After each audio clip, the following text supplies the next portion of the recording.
Good morning. I hope you're having a wonderful day wherever it is you are. Today we're at home. We've got a cup of coffee here, and it's honestly kind of a gross looking day, at least so far. It's kind of rainy, kind of cold. So we're just hanging in, and I thought that this was a perfect opportunity to talk to you about something that actually was brought up by one of you. So it was a comment left on a video where we talked about transportation over at Saratoga Springs Resort and Spa. And in a nutshell, what this person was asking is whether or not I think it's possible to rope drop Magic Kingdom using Disney transportation from Saratoga Springs. Now, this is a great question, and it's a question that people ask all the time. Can you rope drop while using Disney transportation? But there's also another layer to this, and that is that this person is going to be staying at Saratoga Springs, which is one of the resorts at Walt Disney World that has multiple bus stops, so there's a loop just to get out of the resort itself. So I want to talk a little bit about this today. I'm going to answer this question, but also bring up some interesting points and hopefully start a discussion about this, because there's a lot to talk about when it comes to rope drop in general, and there's a lot of things to take into consideration when it comes to whether or not rope drop is going to be possible for you and your family. So grab yourself something warm and delicious. By the way, it's just caramel coffee today. Nothing too spectacular, but still delicious. And let's get into this conversation. Of course, first things first. Yep, really good. So when it comes to rope drop in general, that's where we're going to start our conversation today. We need to understand that there are three different definitions of rope drop, depending on who you're asking. And what you mean by rope drop can change the way we have this conversation. So we're going to try and cover all of it. Just make sure to buckle in because there's a lot. First, we have the people who want to be at the park before the gates open. So before you can tap your Magic Band or whatever your ticket media is and get into the park itself.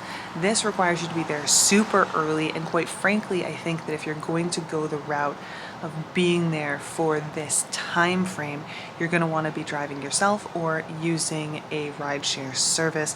Specifically, we're talking about a minivan, because if you're using other rideshare services at Magic Kingdom, at very least, because that's what we're talking about, rope dropping Magic Kingdom, you'll be dropped off at the Transportation and Ticket Center, and that is quite a distance away from Magic Kingdom. So when you're dropped there, you'll have to go through security and then get on the monorail or ferry boat in order to get across to Magic Kingdom. We have done a video on this before, and it's important to check that out if you're going to be considering taking a rideshare service that isn't a minivan, because this can put a huge kink in your plans if you're not prepared to be dropped at the TTC. So don't let that little detail pass you by. Next, we have rope drop for guests staying at Walt Disney World Resort hotels and other participating resorts, aka early theme park entry. Now, this is going to be a special opening time for guests staying at Walt Disney World Resort hotels or other participating resorts that gets them into the park 30 minutes prior to that park opening to day guests. And there will be a rope drop for this as well. So you'll be able to get into Magic Kingdom, wander around the hub and Main Street USA, go shopping, and then stand in front of Tomorrowland and wait for them to allow you in 30 minutes prior to the park opening. Finally, we have rope drop for day guests. And this is going to be that point when the park opens to day guests or everyone else who isn't staying at a Walt Disney World Resort hotel or a participating hotel. So as you can see, three separate ideas of what rope drop is. Now, no matter which version of rope drop you're talking about, all of them are going to require that you get up early and that you get where you're going in order to catch whatever transportation you're choosing early. This is going to be important to keep in mind throughout this discussion. So make sure that you keep it right here, because the reality of the situation is this conversation requires you to get up early. It requires you to set alarms. It requires you to be on top of your game, no matter which option we're talking about. I know this is something that some people don't like, and if you're not wanting to get up early, none of these are going to be right for you. Of course, you're going to be at a disadvantage if that's the case, but I'm getting a little bit ahead of myself. Now, there are a lot of conversations that take place about whether or not rope drop is worth doing. And I will tell you, as someone who rope drops all the time. Almost every single time that I go to the parks, at least in the mornings, I also go later in the day from time to time, I find that if you are rope dropping, even if you're just there as a day guest, you don't have that extra 30 minutes prior to the park opening, you are absolutely at an advantage. Not only will you likely skip most of the lines in order to get in the park, you're definitely going to be able to get on an attraction 2 or even more at the park itself without much of a wait. Of course, I think it's important to say, especially this time of year, because we are just coming out of that holiday season, there are going to be times where this is going to be more difficult than others, mainly because when the crowds are here, the crowds are here, you know? But for the most part, you can get away with having less crowds, even on a busy day, if you rope drop. That's not to say you'll have the whole park to yourself, but there's no denying that it will be less crowded than it will be later in the day. And I say this because whether you rope drop with early theme park entry and get there before that rope drops, or if you get there just before the park opens to day guests, you're still going to have the opportunity to enjoy a slightly less crowded park and slightly shorter lines. Although, again, the earlier you can arrive at the park, the better, at least in my opinion. So this raises the question of how exactly to get here. How do we make that happen? As someone who's staying at a Walt Disney World Resort hotel, you have 2 options available to you. First, you have a minivan. Minivan is operated by Lyft, and it's a service that Walt Disney World offers through Lyft to get you where you want to go. Now, this is paid. This is not free. Minivans are only for guests staying at Walt Disney World Resort hotels, and it is operated through Lyft. So you will use the Lyft rideshare service app in order to book your minivan. It's important to note that minivans are more expensive, but they're better suited for families, especially if you have a little one that needs a car seat. And I mean, there's so much more I could say about minivans. There are a lot of pros and cons to minivans, and we could talk about that some other time, but that is an option that's available to you, and it will get you where you need to go a little bit quicker than Disney transportation. Sometimes. It's also important to keep in mind that there are other people who are going to try and get minivans, so the availability might not be there on certain days. It really just depends, and I think that it's important that you keep that in mind if you're relying on a minivan. That having been said, just like we talked about earlier, being early is going to be key even if you're using a minivan. Waiting until last minute, other people are going to be waiting until last minute too, so you might not necessarily have access to a minivan as quickly as you want to, and it might not necessarily get you where you want to go as fast as you want it to. But of course, there's also Disney transportation, and you know, Disney transportation, a lot of people have a lot of not great things to say about it, but I have to say, I think it's pretty good. Yes, it has its pros and cons, but it will get you where you need to go for the most part when you want to be there, especially if you're prepared and you arrive early. Now, Disney transportation starts operating according to the Walt Disney World website about 45 minutes prior to park open. Now, I know what you're thinking. That's very confusing, especially when we start to talk about early theme park entry.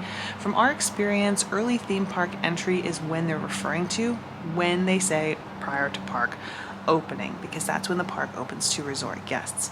Frankly, I think that you should be at the bus stop no later than an hour before the park opens in order to catch the bus to where you want to go, especially if you want a rope drop. So, for example, if the Magic Kingdom opens at 9 a.m. to day guests and 8:30 to resort guests, that's that early theme park entry, extra 30 minutes, I recommend being at the bus stop no later than 7:30 a.m. Now, the way I honestly like to do this is pack breakfast or maybe even a little snack and then bring that to the bus stop and enjoy it there so that we don't waste that time in the room and it's more likely for us to catch the first bus out. Now, will this require that you get there early? Yes. Will this require that you spend some time waiting for that first bus? Yes. But the question is, how badly do you want to get there for rope drop? And the same can be said for the Disney Skyliner if you're staying at a Skyliner resort, or a boat if you're staying at one of the resorts that uses boat transportation to get around. So the Epcot area resorts, Swan Dolphin, Swan Reserve, or if you happen to be wanting to rope drop over to Disney Springs, because there's a boat that will get you there as well. Now, the challenge, especially when we talk about Saratoga Springs, is that Saratoga Springs is one of the many resorts that has multiple stops. So you're not just going to be having one bus go to one stop. The bus needs to go around the entire loop in order to get to you, depending on where you're staying. Now, if you really want to catch the bus from one of these resorts, you want to catch the first bus out, my recommendation is always to, when you check in, ask the front desk, what is the first bus stop? What is the first place that the bus stops when arriving at the resort? You don't need to be staying in this section of this resort, but you can always wander over there first thing in the morning and maybe guarantee that you can make it on that first bus. But again, you're going to want to make sure that you get there early, and depending on the resort that you're staying at, that could mean quite a walk. I'm looking at you, Old Key West. But I do think that that's a good option, especially if you really want to get there early, you have dining reservations or something like that, and you don't want to opt for a minivan. Honestly though, I think that it's really just a good idea to arrive early. I think that that works just fine, because especially first thing in the morning at resorts like this, they tend to send multiple buses around, especially during busy times of year, to ensure that everyone can get to the park in the morning. Later in the day, it'll taper off, it'll be harder to catch a bus, but first thing in the morning, they tend to send a number of buses around. But look, the reality of the situation is not everyone's going to want to wake up early. Not everyone is going to want to go this route of sitting at the bus stop waiting for the first bus to arrive. Of course, some days you'll have to wait longer than other days because these buses do run on the road. Traffic is a thing. Sometimes buses run into problems and it takes a minute to dispatch another bus. So you can end up waiting even when you are prepared. If that's not for you, then maybe a minivan is for you. But if a minivan is out of your budget, I think that the trade-off is you're going to have to just get there early and see how that goes. I do recommend, if you want to be rope dropping all of the parks, especially if you're staying at a resort like Saratoga Springs, Old Key West, Caribbean Beach, I highly recommend that you ask what area will be closest to the front of that bus loop when you're booking your room, and try and stay in that section, especially if rope drop is a priority for you. But again, you also have the option of wandering to that bus stop on your own if you really want to make sure that you're rope dropping a particular park on a particular day. But I think that about covers it for this question. I hope that I answered it for you. I know that there are some of you out there who aren't gonna like this answer, but it's the answer I got. Of course, never hesitate to ask any of your questions about vacation planning or how we think you should go about doing it. This is, of course, just our opinion. Other people have other opinions, so if you have one, share it in the comments down below. Don't forget to hit that thumbs up button and subscribe if you haven't already. But for now, I think I'm gonna make my way inside because it's getting kind of chilly. Thanks for hanging out with me, and I look forward to seeing you next time. Bye.